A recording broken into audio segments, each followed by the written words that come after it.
السلام علیکم، بسم اللہ والصلاۃ والسلام علی رسول اللہ۔ سوال آگے کہ نماز مغرب کا وقت قرآن و حدیث کی روشنی میں کیا ہے؟ اذان کب ہونی چاہیے اور نماز مغرب کی ادائیگی کا وقت کتنا ہوتا ہے؟ میرے عزیز، اللہ کے نبی صلی اللہ علیہ وسلم نے واضح طور پر فرما دیا، جب سورج غروب ہو جائے تو مغرب کا وقت شروع ہو جاتا ہے، اور جہاں جا کے سورج غروب ہوتا ہے، جب تک وہاں پر سرخی موجود ہے تب تک آپ مغرب پڑھ سکتے ہیں۔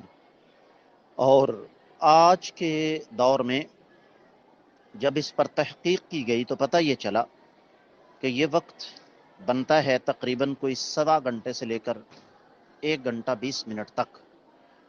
یہی وجہ ہے کہ ہماری اکثر جو مساجد ہیں، خاص طور پر بیت اللہ اور مسجد نبوی میں آپ دیکھیں، بلکہ سعودیہ پورے میں یہ سسٹم موجود ہے، اور وہی سسٹم میں نے اپنی مسجد میں بھی چلایا ہوا ہے کہ مغرب کی اذان کے ٹھیک 1.5 گھنٹے کے بعد عشاء کی اذان ہوتی ہے۔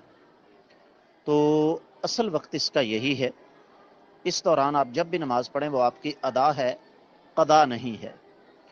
رہا یہ مسئلہ کہ مساجد میں تو دیکھا گیا ہے کہ اذان کے بعد کہیں 5 منٹ کہیں 10 منٹ کا وقفہ ہوتا ہے، تو اس سلسلے میں گزارش یہ ہے کہ آقا علیہ الصلوۃ والسلام کا صلو قبل المغرب صلو قبل المغرب، مغرب سے پہلے 2 رکعتیں پڑھو، پھر فرمایا مغرب سے پہلے 2 رکعتیں پڑھو، تیسری دفعہ فرمایا جس کا جی چاہے وہ پڑھ لے۔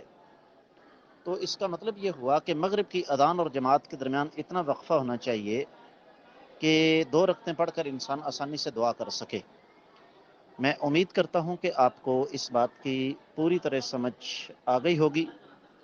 واللہ تعالی اعلم بالصواب۔